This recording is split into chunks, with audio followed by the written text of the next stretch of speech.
This clip has gone viral. This clip, we played it yesterday. Let's just play it again. Marsha Blackburn, Republican senator from Tennessee, asked Ketanji Jackson, can you give a definition of the word woman? Can you provide a definition for the word woman? Can I provide a definition? Mm-hmm. No. Yeah.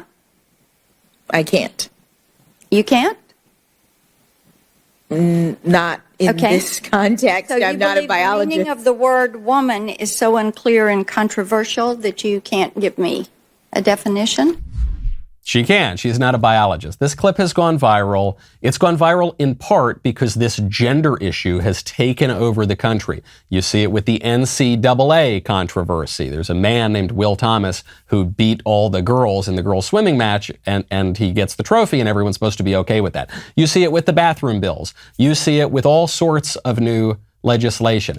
And conservatives are flabbergasted by this. We think this is so beyond caricature. It's so beyond absurdity.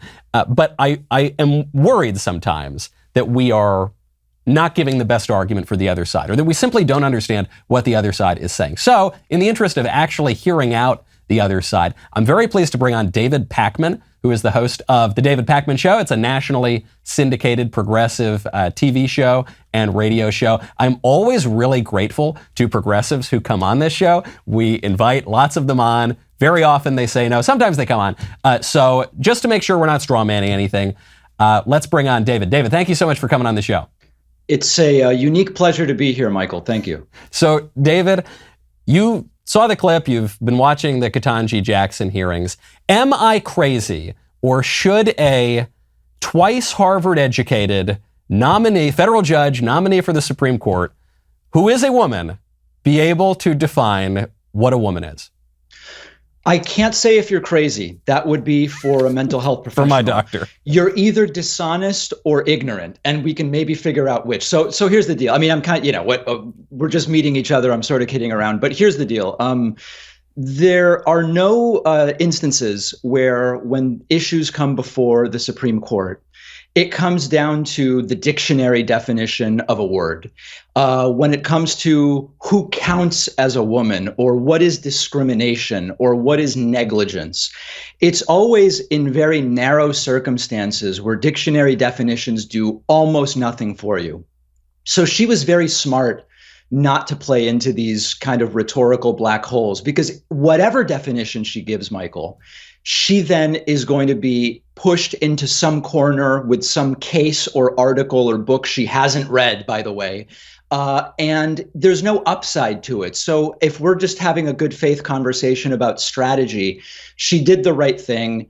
Almost 60% of Americans believe she's qualified, and she is. And that's really all there is to it. It's kind of boring. Well, I agree with her. I don't agree with you that it's boring. I think it's one of the most interesting questions in the country, that we're now at a point where we can no longer even define man or woman. But I do agree with you on strategy. She's in a very tough spot because her side of the aisle, and she's relatively leftist, even by the standards of the Democratic Party. So on her side of the aisle, there is a new definition of woman. Well, they haven't given the definition of woman, but it's not the old definition of woman, which is a person who's not a man. That is out because of the transgender movement. And so she knows that if she gives this new definition, which is a woman is, I don't know, a woman is someone who says that he or she is a woman, that's going to alienate, I think, the vast majority of Americans. If she gives the old definition that a woman is a female human being, and a female is of or denoting the sex that can bear children and reproduce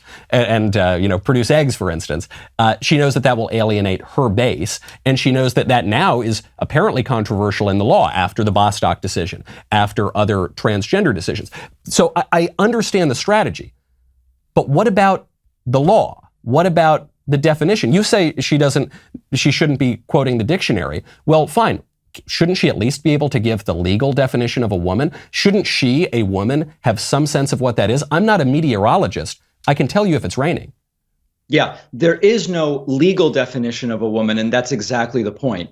The point here is when it comes to the court is in a position, or will be in a position, or might be in a position to decide for the purposes of a particular set of facts based on a claim brought by someone who appeals a case about these issues. And so it's literally irrelevant to her job as a Supreme Court justice. And so again, we can have a cultural discussion outside of the context of the Supreme Court. In the Senate's job in evaluating, is she qualified? It's an irrelevant question. And by her qualifications, she's more qualified than any of the 9 justices currently on the court. There's no way to deny that. I think you can, because I think all of the 9 justices on the court can tell you what a woman is. And so I know we're getting back. Because they've never been asked to do that. No, nobody's ever been asked to define words in this way during hearings. So you could speculate that, but they've never been asked. So they've never been asked. Impossible. I agree, but I've never, but I, as a gambling man, I would bet the farm that Justice Alito could tell you what a woman is. But you're right; they've never been asked because it's never been controversial before. But I want to get to a point you just made. You said there's no legal definition of a woman, but there must be, because there are legal protections specifically for women. So if we don't know what a woman is, then Title III thing. And Title IX. And Title IX is quite controversial. Have a good faith conversation, or one that's in some way productive, you know? You're saying you and I, or you're saying Ketanji Jackson? You and I, yeah. I don't know if, I mean, listen, the Republican senators obviously didn't want to have a good faith conversation. I was talking about you and I, Michael. Yes, well, I do want to, I mean, this is why I'm granting you you're making the point on political strategy. I totally grant you that. That was the right move for her to make if she wants to avoid it.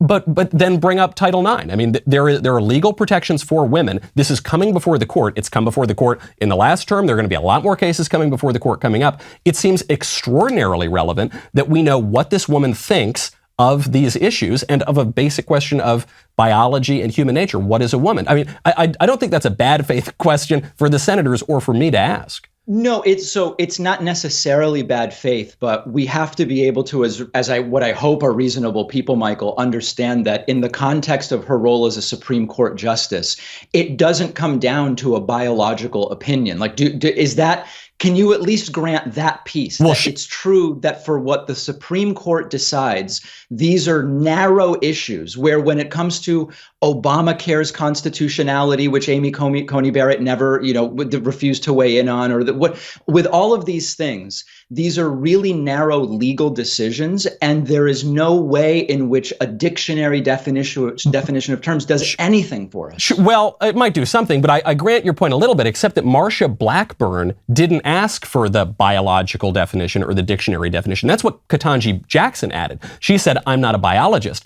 But all Marcia Blackburn asked was, just tell me what a woman is from a legal perspective, a constitutional perspective, a philosophical, I mean, whatever. That's literally not what Marcia Blackburn said. I would encourage you to pull the clip and identify the time at which she said that. She said she didn't mention biology, and she didn't mention the dictionary. She said, But you just asserted that she said she wanted the legal and philosophical. She never said that. No, I didn't say that. I said I just said Marcia Blackburn asked for the definition, any sort of definition that Ketanji Jackson could give of woman. She didn't specify biology. Now you're backtracking. Michael. I'm not backtracking at all. That's dishonest now. I'm not back. How am I backtracking? No. Hold on a second. Let's be clear. 30 seconds ago, you said Marcia Blackburn didn't ask for the biological. She asked for the legal. No, I didn't. Let me finish the sentence. Okay, but you're misrepresenting what I said. No, I'm not. I would encourage the audience to rewind. I would encourage that. I would encourage that as well. But can I even get it out? Sure. I mean, it's okay. The problem with what you just did, Michael, is you just said Blackburn asked for the legal definition, and I said no, she didn't. And you said no, that's true. She actually just asked for the definition. I'm sorry. Well, then if either you misheard or it seemed that I misspoke, I'll be very clear.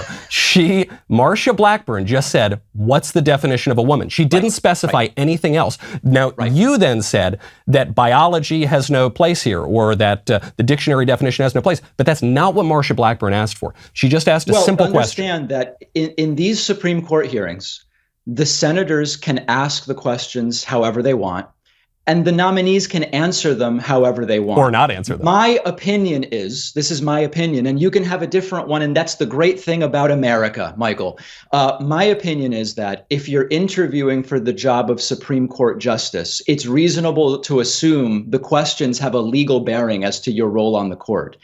Given that, Judge Jackson was right to understand the point of the question is to back her into a rhetorical corner about legal definitions. And she was right to say, it's not something I can answer. These are narrow issues when they come before the court, and there's no reason that she would ask such a question. Do you know this guy, Jesse Lee Peterson? Have you heard of him? I know Jesse Lee Peterson. You know, when I was on with Jesse, he said to me, David, define what love is and what a man is. And it's a really common rhetorical technique for the bad faith right to start with just pick a word and define it and use it to back someone into a rhetorical corner. It's a waste of time, Michael. Let's talk about real issues, please. Okay. Well, I think that as a philosophical issue, but certainly as a legal issue too, the definition of a woman does matter, has mattered recently, and will matter soon. But I at least agree with you on the strategy. You have not convinced me of Judge Jackson's good faith confirmation hearing, but you have convinced me that she is a wise politician and that she's playing her hand the best that she can.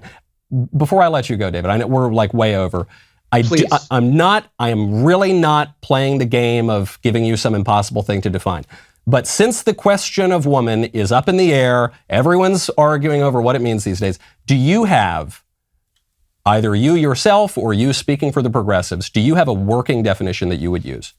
No, I don't do, like I told Jesse Lee Peterson, and there's so many, this interview is feeling a lot like that one, interestingly enough. I don't do dictionary, I do politics. And so, no, I don't spend time defining words. And here's in all seriousness, Michael. Yeah. Let's now talk philosophically. Really, we're talking, man to man now. Dictionaries are descriptive, not proscriptive. So they're prescriptive sometimes too. But they can be descriptive. They are descriptive and prescriptive as well, right? The word means this. By definition, humans decide what to put in the dictionary, right? So they're just these are descriptive. But they put it there because the words mean something. At the time, believe. Yeah, I mean, we could go down a tangent on prescriptivism versus descriptivism, and that might be good for a future appearance. I don't know if it's a tangent, but it would be a very good discussion, and I think it would be great to have you back. I truly appreciate your coming on and giving the progressive perspective on this, and I hope to have you back on the show. Where can people find you in the meantime? DavidPakman.com, and it's been my unbridled pleasure to provide you these insights. Thank you, David, very much. I appreciate it. I'm glad you liked that clip. Now, if you want more clips, you got to ring the bell. Subscribe to The Michael Knowles Show. Head on over to Apple Podcasts, Spotify, Stitcher, Google Play, wherever you get your podcasts. Maybe leave a 5-star review and go check out my 3-part docuseries. It is blowing up on the Daily Wire. I think it might be the most popular product we've ever put out on the Daily Wire for the Daily Wire audience. It's called Fauci Unmasked. It's the behind-the-scenes true story, you've never seen this before, of Dr. Fauci's rise to power. So go check that out. We'll see you next time.